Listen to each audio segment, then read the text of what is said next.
Hello, I'm Kendall. My pronouns are he, him, and this is So Many Questions. Today on the show, we have author and designer Joshua Graves. His book, We Need to Talk, a survival guide for tough conversations, is available from Rosenfeld, and we'll add some links to that so you can get your hands on it. We talk today about his book, how he arrived at his book, and why he thinks we need this conversation about hard conversations. Before we get to the interview, I would love it if you would take a moment to subscribe, share the podcast. This is an opportunity for you to continue to get all the latest from So Many Questions. We're on Spotify, we're on Apple Podcasts, we're on YouTube, we're also on social media. You can find us on Instagram, Threads, and Blue Sky. I'll make sure that there's links to those in the show notes, but please take a minute, follow, and share and like and subscribe and all of those things that you're able to do on all of those different platforms. Would love to keep the conversation going over there. With all that housekeeping out of the way, let's get into our conversation with Joshua Graves. I have so many questions. Joshua, thank you for coming on the show. Welcome. Thank you. It's really good to be here. If you can talk me or walk us through kind of the arc of your life to this point as it relates to design and how you think about that and where you're coming from and where that has come from in your life. Yeah. I've always been really interested in visuals. Like I got my deep interest in this from looking at records. Like my dad would work on jukeboxes, and so he would bring home jukeboxes to work on, and I would just get to look through all of this wild album art that just was really visually inspiring. And I realized it was just a really nice frame for the music. And I was always a very musical person. That grew into me becoming a super nerdy kid who had allergies and spent a lot of his time inside. And so I would be listening to music, and I started to learn how to use Photoshop. Me being a teenager thinking, sure, I can do whatever I put my mind to. Let me reach out to my favorite bands and see if I can do their record packages. And no one was going to let me do that. I wasn't even close to being good at it. But I did get a couple of bites that was like, hey, our manager said that we need like to put up a website. Do you know anything about that? And so that's how I got my start doing design. I started designing websites for bands, and that grew. And I've always had this visual bent towards the way that I design and think about design. But that grew into me doing apps and websites and designing software and becoming the nerd that you see before you. Let's go back. Jukeboxes? Tell me more about the jukeboxes. You said your dad would bring them home to repair them or something like that? Like what's the story there? My dad worked on jukeboxes and arcade games, and so we'd have those and pinball games that he would be fixing. So Addams Family is obviously my favorite pinball game of all time, followed second by Godzilla. Okay, got it. This is important information, I think. It really is. It really is. I'm glad we circled back to that. Do you, in your work now, like, have you been able to work with other musicians in a similar fashion now that you're further along in your career? Have you gone a different path? I still take on the occasional visual project. Sometimes it's for a musician. Sometimes it's for like a small coffee shop that wants something very cool and visual. But my life has kind of taken me down a different path. So, design systems and websites and software and things like that. But I still always tinker. I still always make things on the side. I have a little spoon shop where some of the artwork that I make, you can buy if that's what you like. Let's maybe move to a little bit about the book that you wrote. The book that you wrote is called We Need to Talk, and it's about having difficult conversations. How did that come about? What are the things that in your life that led you to saying, "Hey, this book needs to be written. I want to be the person who writes it"? Yeah, so we're gonna go way back. So I grew up in the South, and the South is a very nice place, and you didn't really have conflict with folks. The most that I could say as a kid was yes ma'am or yes sir, or I could handle things like I did on the playground, but you know, we don't really want to do that as adults. Uh, so I didn't really have much of a model for that, and found myself in these situations where I'm trying to navigate these really high stakes things, and I was just shrinking up into a corner. I was just really nervous. My stomach was in knots, and I'm like, I have got to fix this, because the situation I found myself in was I was working on a healthcare app, and it was a really high stakes situation for patients, and we needed to do something, and we needed to do it the right way. But everyone was on their own page, doing their own thing, singing their own song. I was trying to pull everyone together unsuccessfully, wildly unsuccessfully. So I realized, like, I really got to sort this out, because I'm a wreck. Like, I'm not sleeping at night. My stomach's in knots. It just feels awful. And so I started to look into negotiation and conflict resolution. And I started to apply some of those principles to the situation I was in. And I was able to like start to pull people together. Like, I'm not going to say it was perfect the first time, but it was a huge sea change for me when I started to sit with these folks and understand where they're coming from, what their agenda is, what they're trying to achieve, and then sort of trying to harmonize everyone and pull them in. So that led to me doing these talks with other people, doing more mentorship. I gave workshops. I got to go to Portugal to speak about this. It was just a really cool experience to see it grow and see that this is something that other people deal with. Like, it's really hard to have these hard conversations, because like we want to be nice, we don't want to rock the boat, but I started to think about like, what is the benefit of being nice? And it's not much. It's a candy coating on something. What I'm really trying to get at is like, how do we be kind? What is the right thing to do? And I found that that is most often not correlated with being nice. We kind of back up a little bit, I guess. What kind of environment has created those types of, like you mentioned, growing up in the South? I did not grow up in the South, and I also have, a similar experience of, if you can't say something nice, don't say anything at all. It's definitely something that I grew up with. And, um, I've been on my own learning path to how to have the conversations that I need to have, how to be direct in a way that isn't rude, isn't, unkind, but also actually communicates what I'm trying to communicate. What do you think? Do you find that there's an underlying cultural or familial societal dynamic that fosters that kind of niceness? I do. There's been a lot of really interesting research about this, and I'm a voracious reader.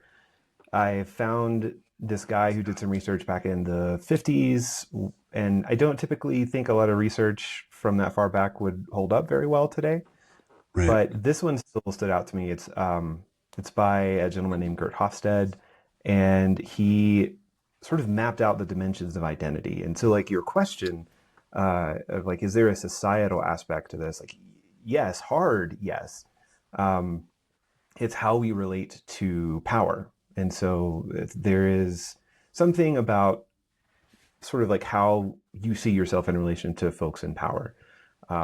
Where I'm from, it's you really don't want to do anything that could upset the person in power. It's disrespectful. You just take your lumps, because the person in power knows, because the person is in power. It's a very circular thing, but it's Mm-hmm. not unique to folks like me where I grew up.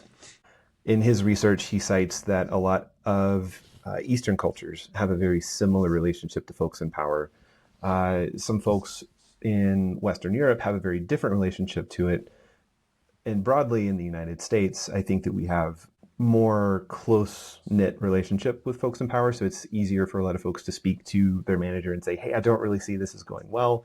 I don't really want to do this. It's going to have these effects. So building off of that, I gave me a little context to see like, oh, well, perhaps like the society that I grew up in and the way that I grew up really shaped how I approach things like this. And the power dynamic that we're talking about here, Have you noticed or experienced a change in that? I've been in the workforce. I mean, and this isn't just workforce related, I guess, but I've been in the workforce for 20 a lot years. 28 years, I guess. I don't know. Um, What a lot. I like. 20 a lot, I don't know. But it's very different now in my experience, and maybe it's a difference because I am in more positions of power professionally than I was when I was 22 years old or whatever. But I've had people who are my direct reports tell me things that I would never have said to my manager or my boss. Like things like, yeah, I just don't want to do that. And so like I guess my question is probably going back to how things shift in society, whether it's generational. I don't love the generational kind of separation, those types of things, but it does feel like people of a younger age are less afraid to talk with their manager or people in power than I am, even still. And like, is that something that you have noticed or is supported by research, or it could just be anecdotally my experience? It's definitely something that I've noticed, and I think it's still okay to like frame things generationally, Yeah, if only because it's sort of it's just a foothold for us right. as we're like figuring out this conversation together. It's folks have different worldviews, different upbringings, and different lived experiences. And it just so happens that a lot of folks who are older than us, they tend to, march to a different drum than folks who are like us or folks who are younger than us. Folks who are young have had a chance to do a lot more of that self-actualization work. And so they're much more in tune with who they are, what they want, what they don't want. And some of the things that they say would come across as inappropriate to folks who are our age and older. If you think about it, for most of my life, certainly most of my parents' generation's life, work was your identity. Yeah. And you treat that very, very differently when work is only a dimension of your identity. And so folks who are younger, and I don't necessarily want to say like Gen Z or Gen Alpha or things like that, but Yeah. because there's just a lot of overlap. But Yeah. folks who are a little bit younger, work is a much smaller part of who they are. It's how a lot of folks tend to make money. We've heard for a long time this idea of like I don't live to work, I work to live. I think that has sort of like gotten into the water supply, Hmm. and a lot of folks have grown up on that notion. And it can be due to a lot of factors like environmental instability. Look at all the wild layoffs we've had. It's really difficult for someone to make work a part of their identity if it can be taken away from them that easily. Yeah, it's interesting because when I experienced that, I was like, did that person just say this to me? And I was also like, man, good for them. Like, yeah, like Exactly. you know exactly what you want, you know exactly what you need. That doesn't work for you. Good for you. And also like, yeah, but I kind of need you to do that thing, even if you don't really want to do it, like I kind of need you to do it. And so there's definitely both of those pieces for me, even just in the moment of experiencing that, where I was like, wait, you can't say that to me. And then also like, wait, good for you. That's awesome. That was a very interesting experience for me. Yeah. Well, that's like where this whole notion of like where like what drove me to write this book came from. You have this expectation, and someone says something that's a little shocking or jarring to you, and you're like, Actually, that's good for you for saying it, but your work now is to say like, okay, well, I hear where you're coming from. We still need to do this thing. Let's figure it out. Yeah, maybe let's use this as let's workshop this a little bit. Maybe like, so this person comes to me and I say, I need you to do uh, this report. I'm just making stuff up. I need you to do this report and I need it by next Tuesday. Yeah, so I hear you like that you need this report by next Tuesday, but that is not a part of work that I enjoy. So I don't want to do that.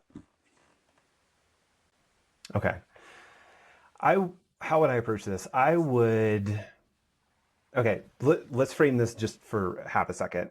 Yeah, The thing that you were telling me that you don't want to do is a part of your normal day-to-day work. And correct. so it's not something that's out of scope. It's not a big favor that I'm asking for. This is just No, like, I don't want to do the thing that I'm supposed to be doing.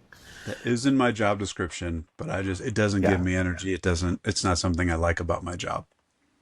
Yeah.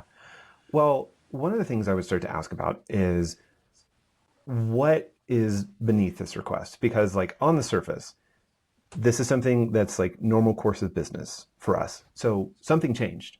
Is it something in your life? Is it something in work life? Like, what's going on? I would ask you, hey, this is a normal part of what we do. This is something you've been doing for a while. What changed? Let's talk about it. In that conversation, I may find that something has shifted at home. Maybe you're taking care of someone who's sick. Maybe you're dealing with something that's just really deeply personally draining. And it could just as easily be like, I haven't had a snack today.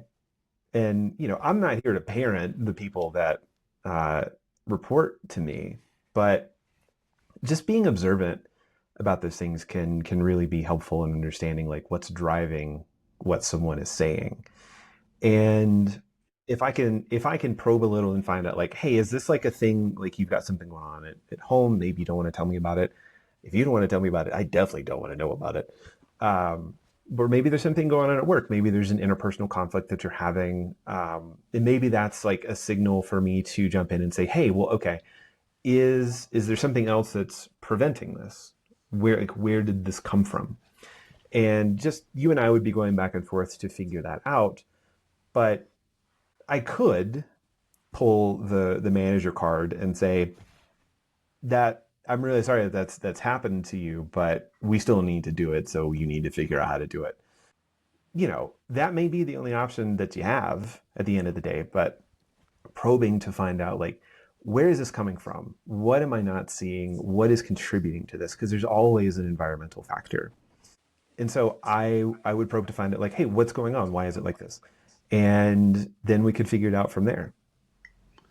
Yeah, you talk a lot about listening in your work.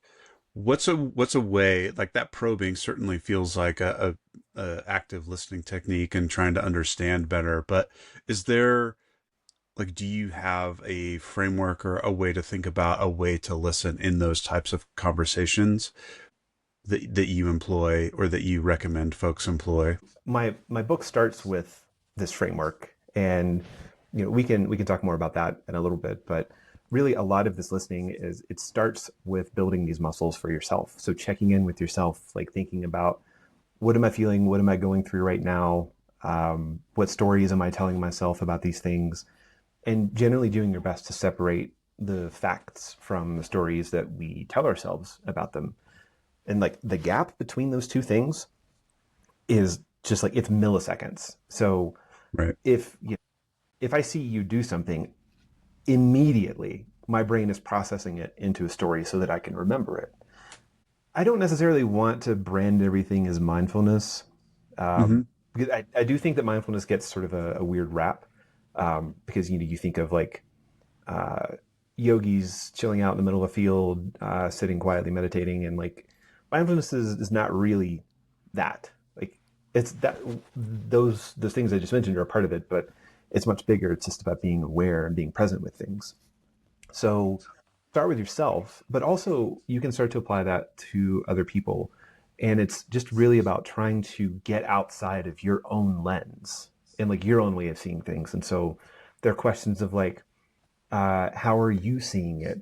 What am I missing? It sounds like you're going through this. And like all of these things are questions that aren't laden with assumptions. There are no value judgments with this.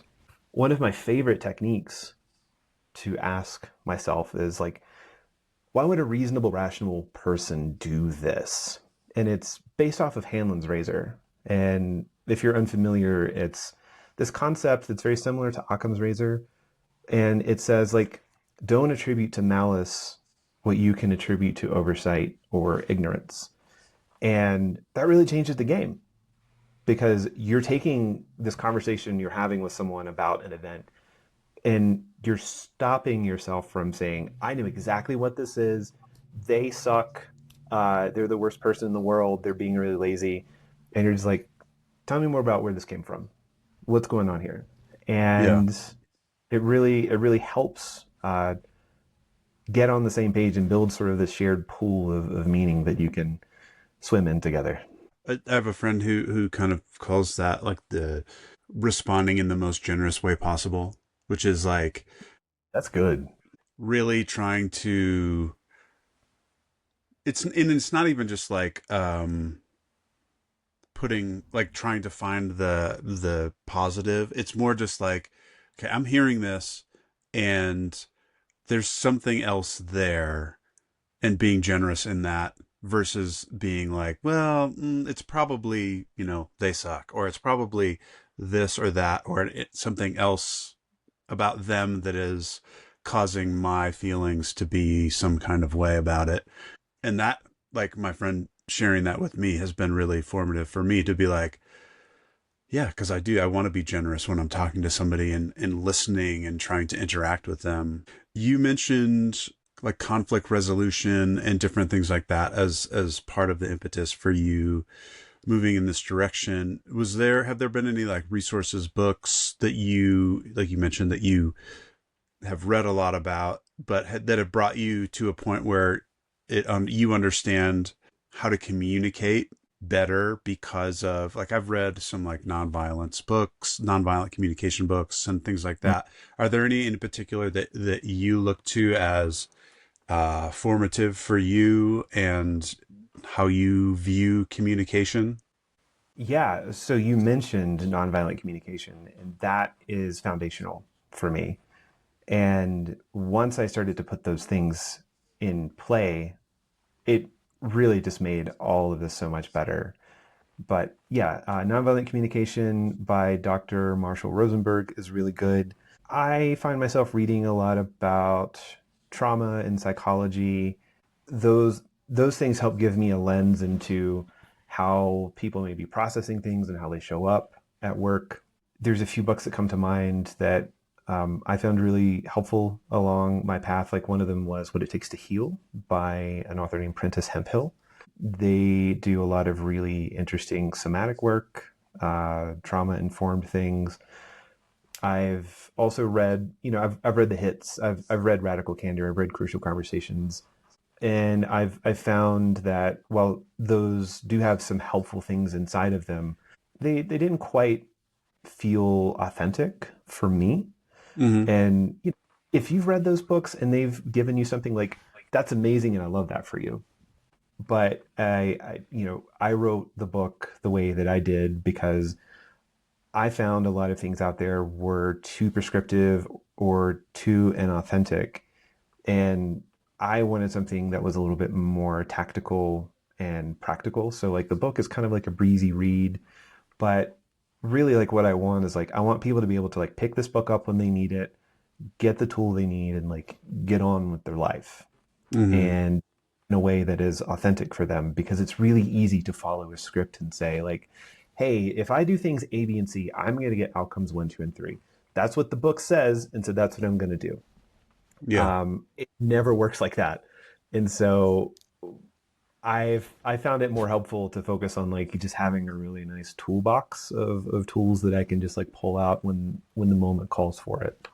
Yeah, I remember when you were writing the book, or when I heard that you were writing the book, I guess, like there was a lot of, it sounded like you took a lot of hands-on conversations to help inform you like, was it research? What were those conversations that you had? I did a lot of interviews for this book, in part because I'm a designer by trade, and research is a really core part of how I make sure that I'm doing something that's going to give people something worth it for them. I could have made all these stories up myself, and they would have been really contrived and silly, but I just wanted people to sit and like tell me their stories. When I started doing these interviews, I realized something that like people will just tell me the most random things, almost unprompted. And when I started doing interviews for this book and asking people to tell me, like, hey, do you have any examples about, when people keep pushing your boundaries or people gaslight you? The responses that I had were just wild. And like, I didn't include half the stories that people shared with me. Like, there's a lot that ended up on the cutting room floor, Yeah. but it was a lot of interviewing and making sure that like I'm listening to people and being able to like apply that framework a little bit and seeing what we might need to tweak. Also, if I wrote this book just wholesale of my own opinion, um, I recognize that I have one lived experience in life. I'm a white dude in tech. There are a lot of folks who are white dudes in tech, but there are also a lot of folks who aren't, and the advice and the framework needs to be authentic and flexible for all of them. Did I answer? I feel like I rambled a little bit. No, I think it did. I think it did. I think that like what's coming up for me is this research that you did. It seems like in some ways, and I think you might have just said this, but I think in some ways you're kind of applying some of the techniques that you're talking about in the research for the book. It feels like there's um some application of your own of the result in the process. And does that, I don't know if that makes sense, but it feels like that kind of maybe informed things. It's very bidirectional. So, I Yeah. had my hypothesis that, hey, this framework that I'm working on can apply to almost every situation that someone has at work. And the conversations that I would have from with folks would show me like, yes, this actually is still applicable. It's still broad enough and covers all the right topics. But it also allowed for nuance. And so there was nuance in what happens when you're being gaslit, what happens when someone is yelling at you, what happens when you can't agree with someone, like how the heck do you like how do you do mediation, those kind of things. In your career, where have you experienced, like, because you wrote that, when did this book come out? A couple years ago? A few years ago? No, this year it came out No in April, kidding. so about 7 months ago. When did you start writing it? Well, officially I started writing drafts of it in 2019 and 2020. Okay. uh, the pandemic hit and life hit, and so I was sporadically writing it throughout like 2022, 2023, and Okay. wrapped everything up in 24. Okay. But I've Huh. been researching it for a long time. And if Yeah. you Okay. want a fun side story, um, a mutual friend of ours introduced me to one of the books that got me into this back in 2007, Oh, and I okay. kept trying to read it and was like, this is not what I need right now in my life. Like I can't make sense of it. And about 10 years ago is when like that book resurfaced for me, and I was like, all right, this idea of like getting better at conflict resolution, like that idea's time has come. Functionally, I guess you could say I started writing it about 10 years ago, but it wasn't Yeah. until I started paragraphs together. That was about 2019, 2020. Okay.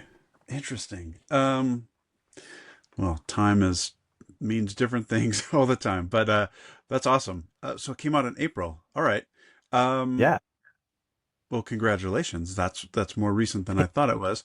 Uh, so some of the things you're talking about very much feel like therapy kind of words and kind of thinking. Like that's coming up for me a lot as you're talking through this. And you mentioned looking into like trauma informed conflict resolution and things like that. Is there like, I guess the reason that I'm curious about this is the proliferation of these kinds of thinking and it being part of culture and society to be more in tune and those types of things, which we talked about a little bit earlier. But the language and how we talk about ourselves and other people has evolved in such a way that this seems like it would make sense to people. The things that you're talking about, there's enough fertile soil for that to land. Whereas like 10 years ago, 20 years ago, I wonder if it would land in the same way because like you were talking about earlier, this is like there have been books like you mentioned, Crucial Conversations, Radical Candor, all of those types of things, which again are great, but it's it's less. You use the word authentic. Personable, personal.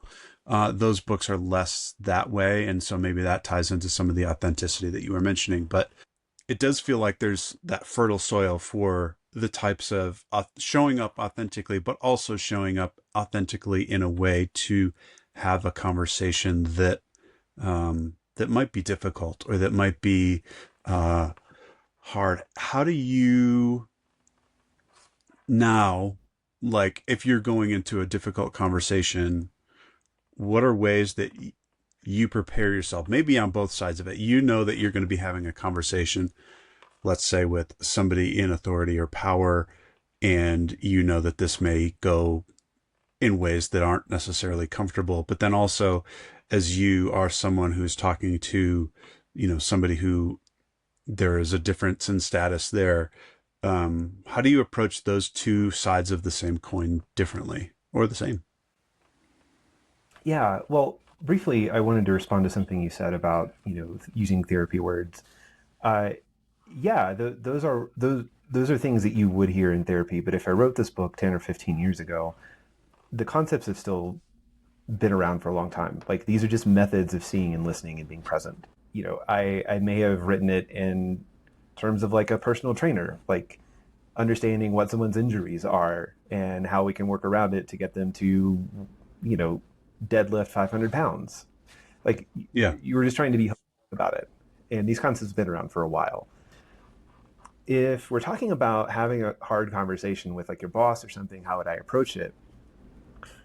Well, in trying to be authentic about it, I would probably hate it. Uh, I would probably be a little anxious about it because that's just how I am sometimes. But I know that that's just my body being like, "Are you sure you want to do this?" The stakes could be a little high because if I'm talking to my boss, it could affect my livelihood. So I'd want to tread carefully, understandably so. Yeah. But if I am going to have these conversations, one is again like checking in with myself. I have always been in the business of dealing in trade offs, and it's helped me both detach from the situation, but also at the same time be able to give it my best. And if I'm having a conversation with my boss or someone who's in leadership who has a lot more sway over things than I do, I am going to frame it like, hey, you've got your expertise. You sit at 30,000 feet.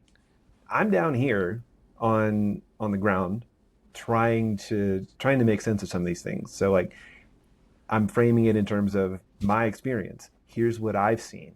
Here's what the impacts I'm seeing are. What am I missing? How can we figure this out?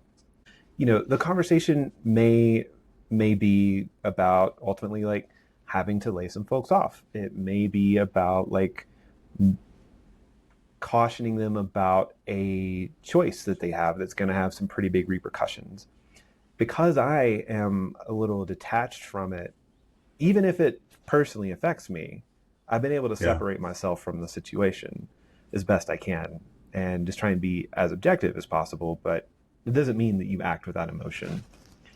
I Yeah. I tend to look at a lot of these things as like you're going through a haunted house, and some of the little rooms that you walk in can be a little scary, but it's just a haunted house. It's not anything that is real, so to speak. Yeah. You're just going to go, you're going to observe, you're going to do the best you can, and you're just going to go to the next room. And working it from that angle has helped me get a little bit more clarity and security and sure footing.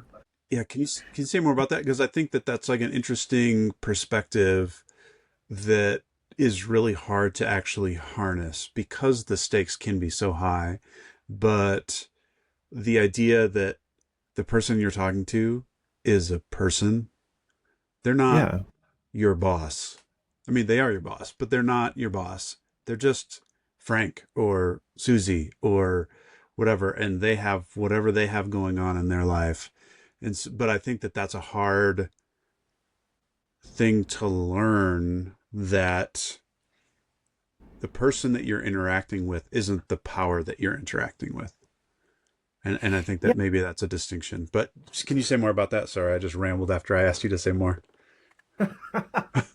Yeah. Well, let's extend the metaphor a little bit. So if we're thinking of these hard conversations similar to a haunted house, like I'm going into this haunted house, I'm me, I'm in this room, Frank, Susie, whatever name that we want to use, they're in there as well. And maybe they've got the big scary mask on, but at the same time, we know that it's still a person on the other end of it. And we're both going to exit this haunted house at some point and continue to be human. And the situation that we find ourselves in, the room that we find ourselves in, can be a little scary. And we're just going to do our best to figure out what we can do within the constraints that we have, and then we're just going to move on. There's a similar metaphor that I heard from a comedian, Bill Hicks, who said like, "Hey, it's just a ride. We're just on this roller coaster together. Some people think it's really real. Some people are really invested in it, but where he takes this is really interesting because it's he just has this like very compassionate attachment to the way that he approaches that bit, Mm-hmm. and it's really interesting way of viewing life. And for me, I was able to extend that for myself and think about like, oh, it's kind of like a haunted house.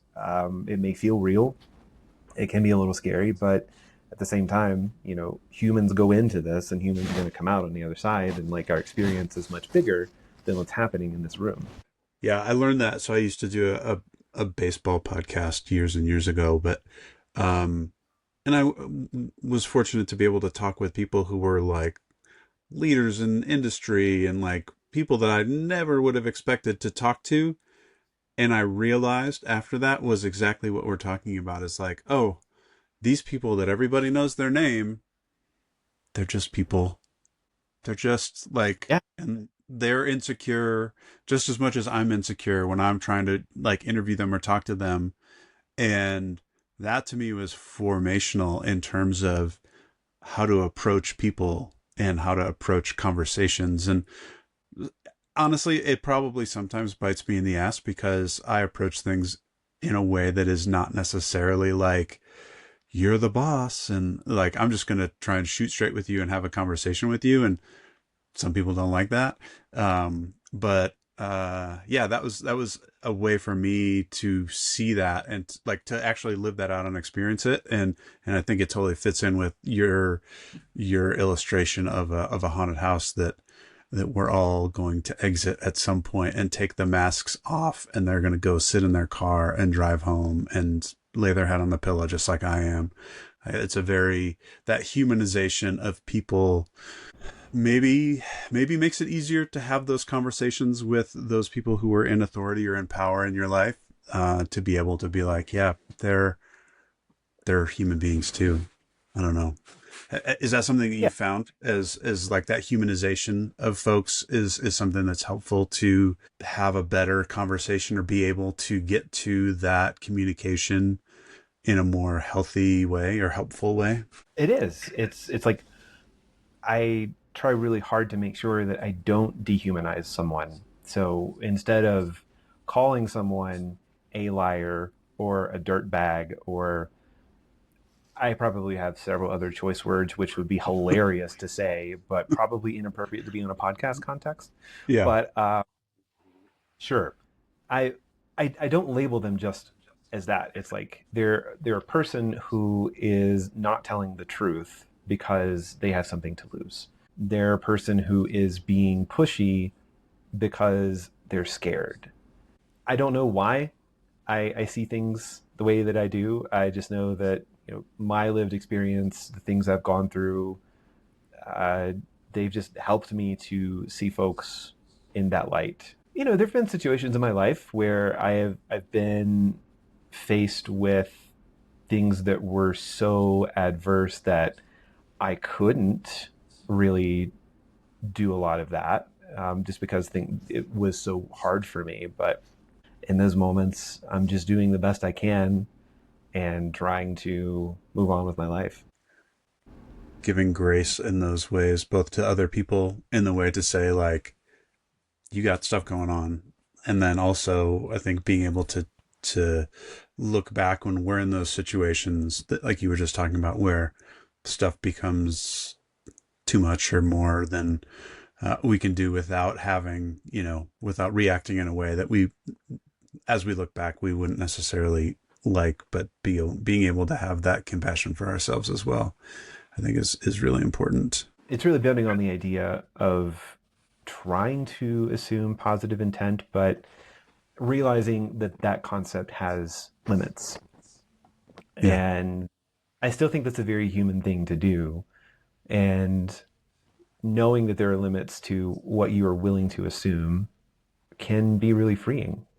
Say more about that. I want to know more about that. Well, so if I kept saying like, "Oh, I'm only going to assume positive intent," if you wanted to be a really bad actor, you could just like run roughshod over me. You could take advantage of me. You could gaslight me. You could be like doing the worst things, and it's like, "Oh, sorry, I totally did not mean to do that.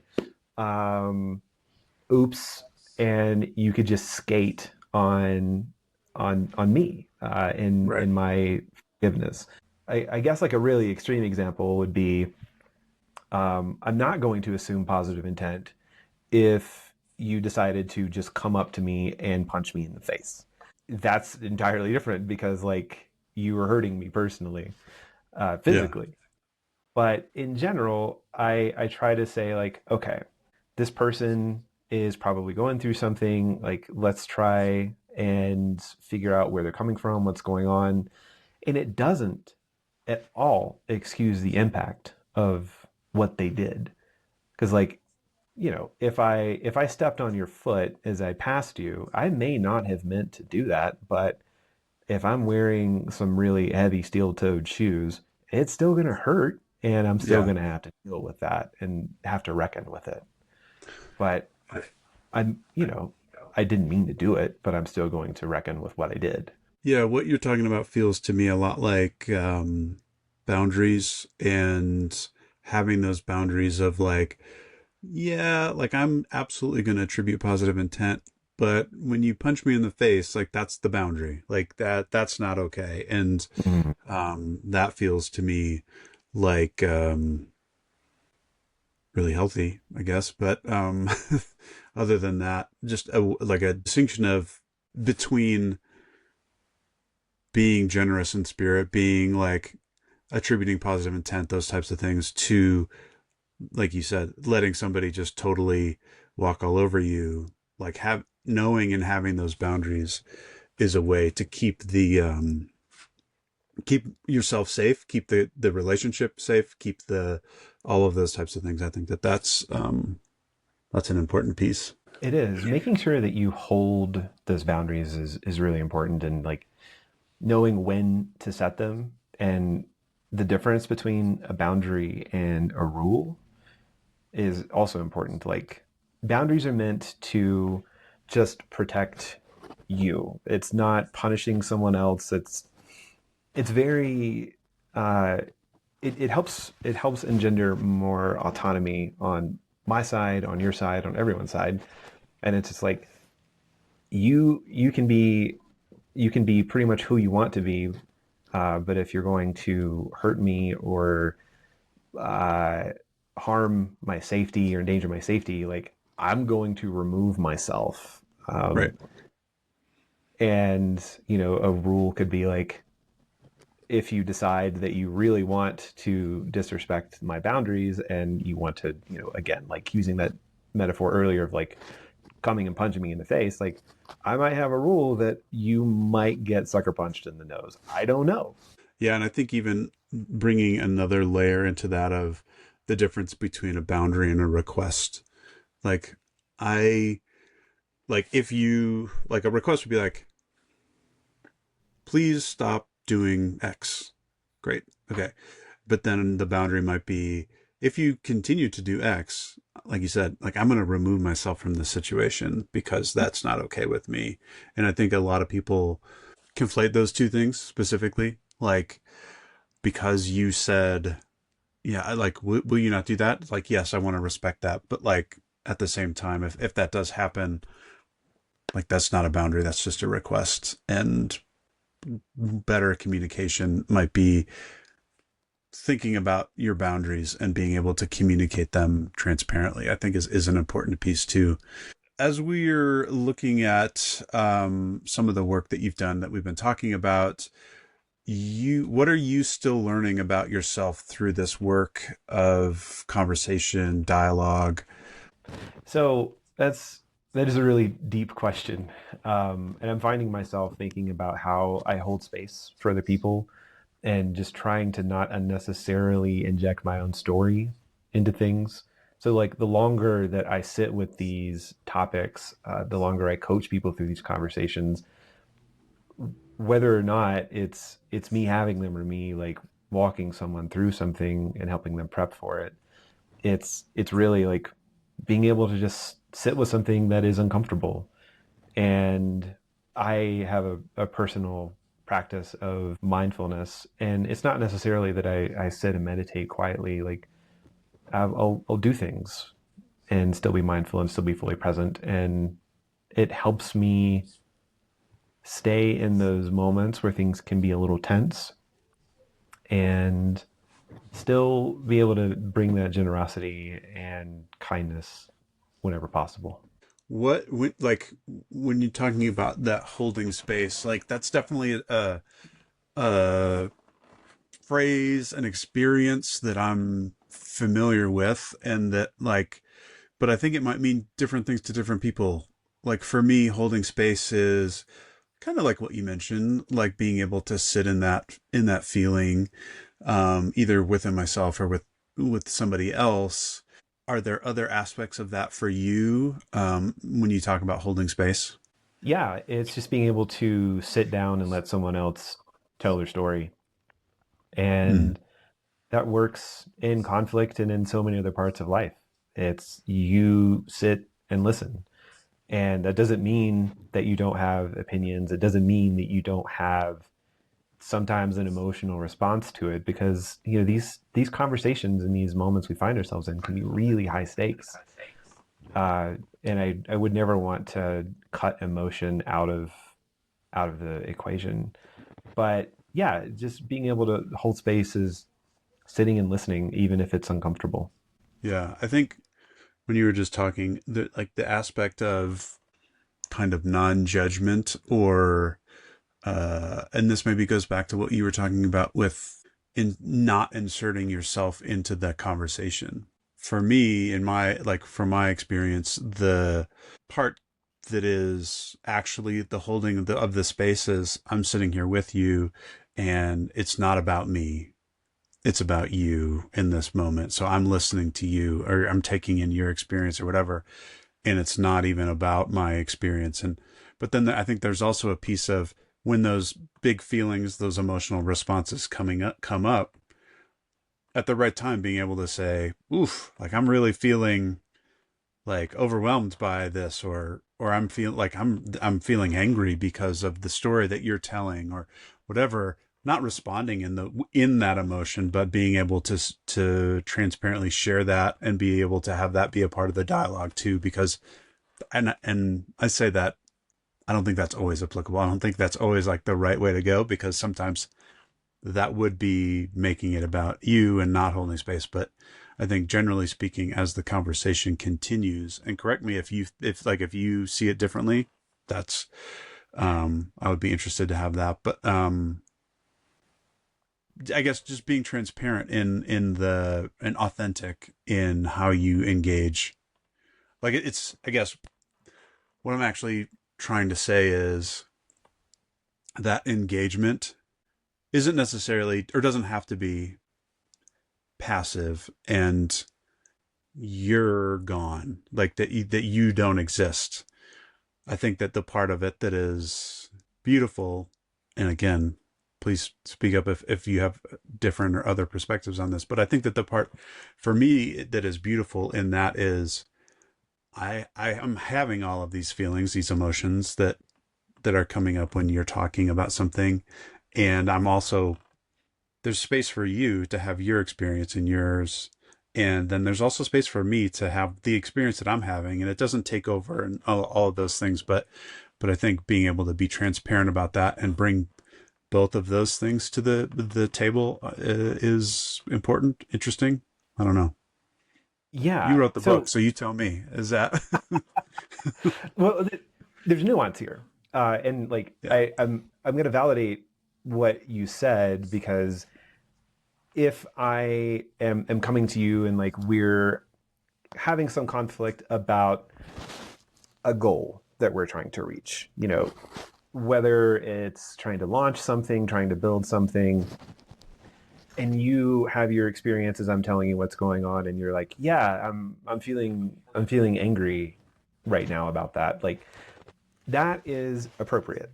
And also, if you just need to take some time and you realize that you're feeling angry and you might not be thinking clearly, because like anger really does cut off some blood flow to your brain, yeah, you can take a step back and say like, I just need a couple minutes to process this.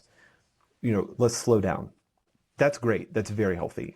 But if I am coming to you and you've done something to uh, hurt me, and I start telling you about it, and you're like, I'm feeling really angry, that's not appropriate. And like, I don't think right. that's what you were saying, but it's It's important not. to just Yeah, call yeah, out that nuance of like, now you're actually making it about yourself. And right, that's when you should be like, oh, I'm making this about myself. I need to shut up for a minute, right. or Yeah, I or need I to need to remove step myself away. from the Or conversation yeah, for a second. totally.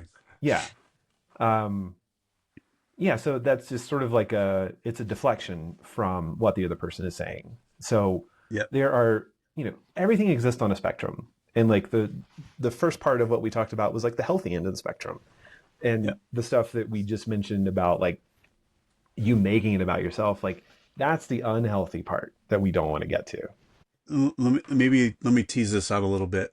How do we get from, because I think that's such a natural response, or it has been for me in my life, to deflect in that same way. Like that is very natural, and it's something that I've worked on for sure. But like, how do, in your experience or in the people that you've talked to, getting from a point where you're in the conversation and you are deflecting and you are actively being like responding in ways that are unhealthy or unhelpful at the very least, getting from there to a place where you can ensure that the conversation goes the right way, like, and maybe this is just the read the book point, but like, is there a way that you've seen in your work that people get from point A to point B? Yeah. Practice, awareness.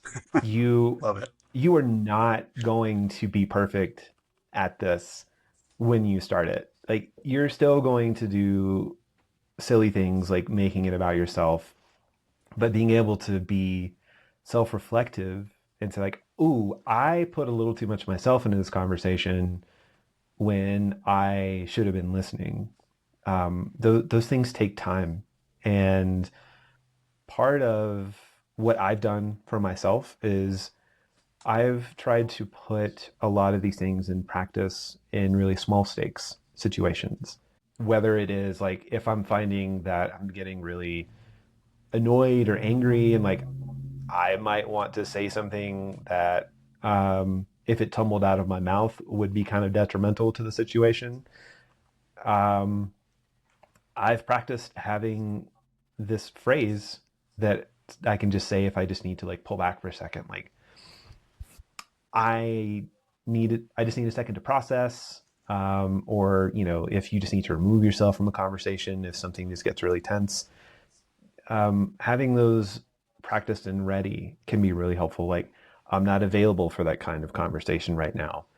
I don't participate in conversations where people speak to me like that. And you can just pull yourself back. But what really makes it is like if you're like, I need a minute because I'm angry, pull yourself out, but like go back in, figure it out together. But yeah, practice. Like there's no way that you're gonna come off perfect in all of this. And like I don't think I would want to take that lesson away from anyone either, because that's how you become better at things. Like you screw up. You screw up in some high stakes situations, and scars teach us things, you know? Yeah. I do know. I do know. I had a feeling. I had a feeling that you did. Yeah, that definitely resonates with me. In the context of what we're talking about, but I think more broadly too, the moment that we're in the world, what gives you hope? The unexpected. There is an author that I love, Octavia Butler. She's written some really, really incredible fiction. Um, After she died, we got a glimpse into some of her research process about like how she wrote, how she cataloged things. It was really fascinating to like kind of get a glimpse into her brain. She ended up writing this trilogy of books about like what might happen in a near future scenario where there are climate issues, where there are other political issues that are coming up. And, um, I don't want to spoil anything about that story, but when she was doing an interview with people who were feeling a little scared or pessimistic about the world, and I confess that like I have my own pessimisms about things, and I still have some hope. Someone asked her, why would you like what would you do? How do we fix this? And they were just a little bit more despondent, I think. And her response was really about like the future is not written in stone. Like all kinds of unexpected things can happen. And knowing that there is not a fixed path, even if everything in our brain is telling us this is what's going to happen, you really never know. And as a person who really loves figuring out a problem and Yeah, trying to get certainty, the response both infuriates and gives me peace because it's like, oh, I can't know, I can't figure it out. Um, but yeah, you never know what's going to happen. I love that. That and that was an unexpected answer, but I love it. Like that's such a I think too Thanks. it's like such a creative um response, meaning that unexpectedness is, I don't know, is born out of creativity or is a result of the fact that there is creativity in the world, that unexpected things can happen. Um, so I think that that's pretty neat. All right, Joshua, we've come to the point in the show where you have the opportunity to ask a question of me or of our listeners or anything like that. What is your question for today? I think part of what I would like to ask is like, would you just give yourself some fucking grace? That, but like, we just go so hard and we're so hard on ourselves. What would it look like if we were just a little kinder to ourselves? I think that would be revolutionary, for myself and for everyone else in the world. I think that that is not being able to or seeing the value in giving ourselves grace and compassion is the cause of so much hurt and pain in the world.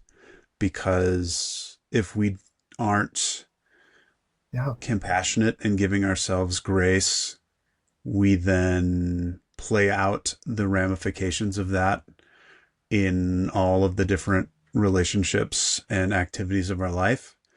And so I think for me, as I've tried to learn how to do that, which is obviously still a process, um, it's really helped. Like, it's really helped me not be so angry and being able to actually reflect on my own self instead of projecting, or instead of externalizing different things. Being able to admit and own the ways that I mess up has only been available because of giving myself grace. Because it was too scary before that. It was too risky, I think, to do that until I was able to actually give myself grace and see that it was okay to make those mistakes, or to show up in ways that weren't necessarily in line with my values all the time. So I think it would change the world. Like, it has changed my world, and I think that if other people, if the whole entirety of humanity was able to capture even some of that, I think it would change a lot of things for the better. I do too. Wow. I appreciate that insight. Yeah.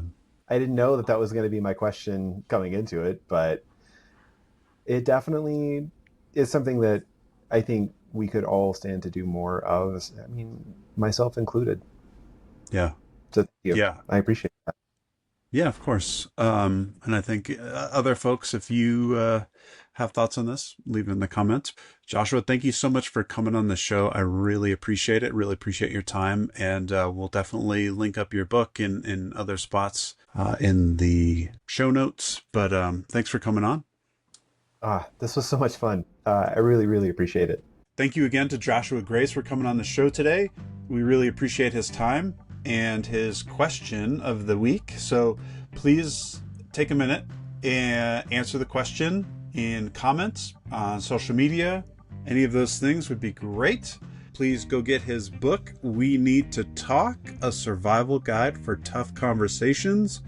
You will be better off for it. So please go ahead and get those. I will link that up as well. Thank you so much for listening, and I really appreciate you coming along for the ride here. Please reach out if you have any thoughts, questions. So many questions show@gmail.com. Would love to hear from you. Also, feel free to reach out on social media. On Instagram, the handle is so many questions.show. Threads, same, so many questions.show. And on Blue Sky, also so many questions.show. So if you're on any of those platforms, please reach out, follow the show, and ask any questions or comments or anything like that. I would really appreciate it. Thank you all so much. Take care. Goodbye, baseball!